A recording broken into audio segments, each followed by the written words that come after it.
도의원을 2번 하셨잖아요. 네. 그리고 무한군수는 3번이나 하셨잖아요. 네. 이 기간 동안에 본인이 가장 기억에 남는 일이 있다면 어떤 일이 있을까요? 농어촌에 사신 분들의 절반 이상이 여성이기도 하지만 네. 그 유권자 내지는 인구의 뭐 3분의 2 이상이 네. 노인들입니다. 노인. 그렇죠.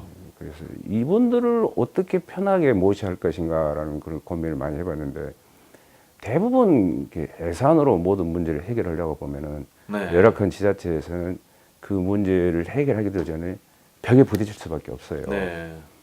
그래서 이렇게 캐치프레이를 하나 생각을 한 게 노인 천국이라는 슬로건을 제가 노인천국. 걸고 그 종교단체의 도움을 받아가지고 은빛 교실을 제가 이렇게 운영을 했었어요. 은빛 교실. 일정에 필요한 예산은 행정에서 지원하고 네. 그걸 운영하거나 시설을 제공하는 것은 교회나 사찰 대부분 99%는 교회였죠. 그 목회자님들, 네. 관계자 되신 분들이 수고를 좀 많이 해주셔가지고 노인들의 그 일상을 좀 돌봐드리고 또 이렇게 교양 프로그램도 이렇게 만들어서 제공하고 또 건강 그 관리 프로그램도 이렇게 제공하고 그런 일종의 학교 네. 이런 것을 이렇게 만들어가지고 호응을 좀 많이 얻었었고 또 어느 그 기초자치단체를 가나 쉽게 말하면 공설운동장 네. 지금은 이제 스포츠센터라는데 그런 게 다 있었는데 인구는 많고 땅덩어리 큰 우리 무안군 같은 경우에 그게 없어가지고 생각이 되는 게 국민들의 참여의식을 좀 높여주면 도나 중앙정부가 이렇게 좀 가상에 여기서 돈을 좀 주지 않겠나 그래가지고 네. 우리 그 스포츠파크를 조성하는데 땅 한 편 갖기 운동을 전개해가지고 아, 땅 한 편 갖기. 국민들이나 그 출향민들 또 향후들이 많이 협조를 해서 그게 좀 운동이 돼가지고 지금 그 메모드 시설을 좀 하게 된 그런 과정. 또 하나는 제가 그 취임해서 막 들어가서 보니까 가장 문제되는 게 농어촌 교통 문제였지만 쓰레기 처리 문제였어요. 네. 읍면별로 비위생 밀입장에서 이렇게 발생되는 악취 뭐 이런 것 때문에 좀 문제가 좀 많았는데 요걸 어떻게 종합적으로 처리를 해야 되겠다는 그런 그 고민이 좀 있었어요. 근데 네. 전임 군수님이 노력을 했는데 그걸 해결을 못했어요. 네. 그래서 제가 들어가가지고 오픈해서 공모를 했어요. 입지 네. 선정을 하는데 그래가지고 그 지역 간에 뭐 경쟁이 있어가지고 제가 좀 혼나기도 해요. 그러는데 심사위원들이 객관적으로 이렇게 평가를 해가지고 특정 지역에다가 이렇게 시설을 해서 네. 지금은 원활하게 그 시스템이 잘 돌아가고 있습니다. 2000년대 초니까 그때만 해도 님비 현상이라고 혐오 시설을 기피하는 그런 이제 바람직하지 못한 사회적인 풍조가 많이 있었지 않습니까? 그런데 그거를 지역 주민들의 공모를 통해서 쓰레기 소각장을 유출했다. 참 대단한 리더십인데 그때 발휘했던 리더십의 비결을 좀 소개해 주신다면요. 그냥 뭐 행정 편의주의적으로 어느 특정 지역을 이렇게 지정한 게 아니고 네. 이러이러한 인센티브를 줄 테니까 네. 뜻이 있는 지역에서는 참여를 하세요 해가지고 이루어진 겁니다. 네. 앞서가시는 해안을 가지고 실험적으로 또 진취적으로 군 행정을 끌어가셨는데 도중에 3번 다 마치시지 않고 도중에 그만두셨죠? 네. 혹시 그만두신 특별한 이유가 있었습니까? 당시에 제가 군수가 처음 돼가지고 네. 농촌이 어렵다 하는데 네.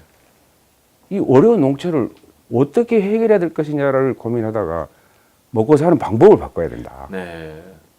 우리가 흔히 말하는 그 농업이 1차 산업이라고 얘기하는데 1차 산업만 갖고 무한의 미래가 없다, 비전이 없다. 그래서 당시 그 참여정부에서 추진했던 기업도시에 도전하게 됐습니다. 네.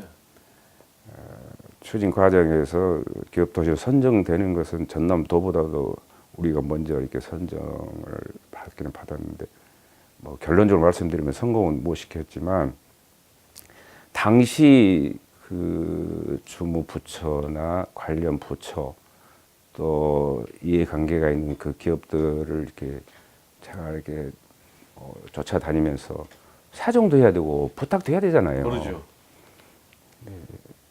하여튼 저 판단으로는 시골 군수 명함 가지고는 사람 만나는 것도 힘들었고 네. 법 하나 바꾸는 것도 너무 힘들었어요. 네. 그래서 이걸 내가 이렇게 성공시키려면은 군수를 오래 하는 것보다는 국회에 진출해서 내가 이루지 못했던 것을 더 빨리 이룰 수 있겠다. 근데 이제 결국 이제 그게 운명을 바꿨지 않습니까? 군수에서 국회의원으로. 그때 선택은 지금 생각해도 잘했다. 이렇게 생각하시는지요? 저 자신을 두고는 저는 잘했다고 생각합니다. 네. 그래서 제가 그때 어떤 쓰라린 그런 경험을 가지고 있어가지고 네. 지난 6.13 선거에서 내걸었던 공약 1호가 네. 단체장이 하고자 하는 그런 것을 이렇게 성공시키기 위한 작은 심부름꾼이 되겠다는 게 저희 그 총선 공약 1호였습니다. 최근에 이제 이낙연 국무총리의 수첩이 아주 인구의 회자가 됐지 않습니까? 근데 이제 우리 서 의원님께서도 평소에 메모하는 습관이 있어서 그런 걸 모아서 책을 여러 권 내셨다고 하는데 지금 여기 제가 책을 가져왔어요. 좀 보니까 소금처럼 이라는 책이거든요. 그리고 이것도 소금처럼 2네요. 예. 이렇게 소금처럼 1, 2 이렇게 책을 2권이나 내셨는데 이 소금처럼 이라는 제목에 담긴 의미가 특별하겠죠? 소금처럼 쓰리는 이제 올 가을에 내릴 그런 아, 계획인데 소금처럼 3가 나옵니까? 소금처럼이라는 그 타이틀을 사용하는 것은 제가 그 선거 과정에서도 이렇게 줄기차게 좀 사용했습니다. 네. 소금이 갖고 있는 특성이 변치 않는 거잖아요. 네. 그래서 정치하는 것도 변함없이 하자. 네.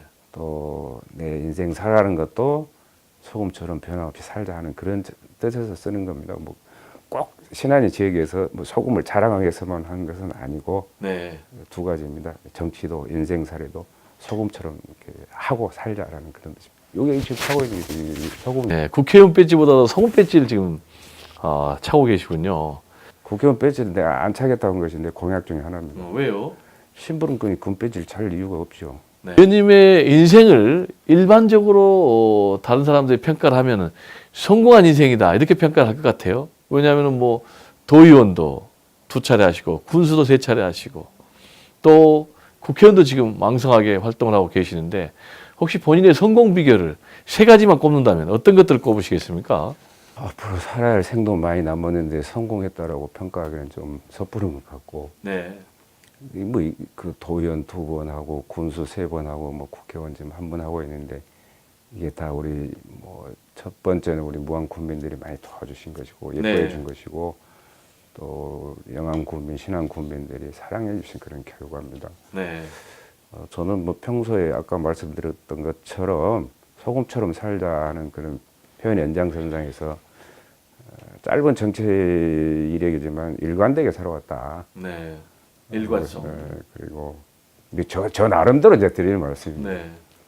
그리고 굳이 또 이렇게 표현한다면은 뭐 남은 것을 이렇게 탐내지 않고 내가 있는 거 먹고 살아왔다. 네. 정직하게. 네. 그리고 3번째는 꾸준히 인적 네트워크를 형성하는데 네. 남들보다는 시간을 좀 더 할애해서 살아와서 그 평가를 받지 않냐 하는 그런 조심스러운 제 의견을 말씀드린 거예요. 네. 지금 현재 우리나라의 젊은이들은 너무나 삶이 힘들거든요. 직장을 뭐 대학을 졸업해도 갖지 못하는 그런 현실인데 그래서 취업조차 못하는 이른바 비정규직 또는 뭐 아르바이트 인생에서 눈물을 짓고 좌절하고 있는데 이런 우리의 젊은이들에게 꼭 의원님이 기성세대로서 해주고 싶은 말씀이 있다면요. 현실을 직시하면서 좀 무거운 그런 마음으로 참 때로는 좀 개탄스럽기도 하고 네. 내가 너무 힘이 좀 미약하구나 또 책임감을 좀 덜 느끼고 있는 것은 아닌가 하는 그런 자성도 합니다. 네. 대한민국만 어려운 것은 아닙니다.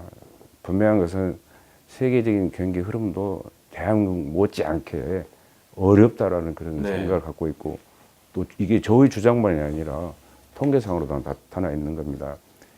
이걸 먼저 읽을 줄 알아야 된다고 저는 그런 생각을 갖고 있습니다. 네. 과거에는 뭐 손으로 했던 그런 작업 현장이 지금은 AI 발달로 해가지고 다 그런 뭐 지능화돼 있지 않습니까? 그러니까 네. 일자리가 저는 줄어들 수밖에 없다고 생각합니다. 네. 정부도 그런 문제를 해결하기 위해서 상당히 각고의 노력을 좀 기울이고 있고 또 기업은 기업대로 그런 노력들을 하고 있는데 내가 지금 당장 어렵다 그래서 내가 처해 있는 현실만 보고 그 비판하고 또 불평 불만할 게 아니라 조금만 15도 각도를 기울여서 생각해 보면 저는 그 15도 안에 길이 저는 있다고 생각합니다. 네. 그렇군요. 이기가 기회라는 말이 있듯이 이 어려울 때 처해 있는 우리 젊은 대학생들, 청년들한테 정치하는 사람으로서 시원한 답을 주지 못한 점은 부끄럽게 생각하지만 분명히 좀 왜 어떻게 하는 그런 고민만 하면 저는 길은 있다고 생각합니다. 네. 마지막으로 질문을 드리겠습니다. 정치인 서삼석 의원이 꿈꾸는 미래 우리 대한민국의 비전은 뭡니까? 제가 선서하고 첫 그 선배 의원님들 앞에서 국민들 앞에서 이런 인사를 했어요. 더 보고 더 듣고 더 살피는 그런 의정 활동을 하겠다.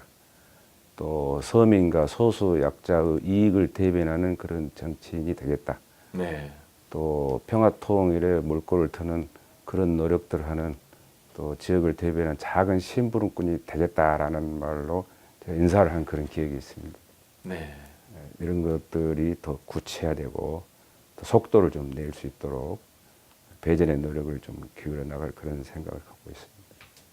대한민국의 파워피플 직접 만나서 대한민국의 중요 국정 현안과 그들의 미래 비전을 알아보는 배종호의 파워피플. 오늘은 소금처럼이라는 슬로건을 내세우고 특권 없는 세상 그리고 소금처럼 변함없는 정치 되겠다는 민주당 서삼석 국회의원님을 모시고 그가 꿈꾸는 대한민국의 미래와 비전 등에 대해서 자세히 알아봤습니다. 함께 시청해 주신 시청자 여러분께 진심으로 감사의 말씀을 드립니다. 다음 시간에 다시 찾아뵙겠습니다. 감사합니다. 감사합니다. 고맙습니다.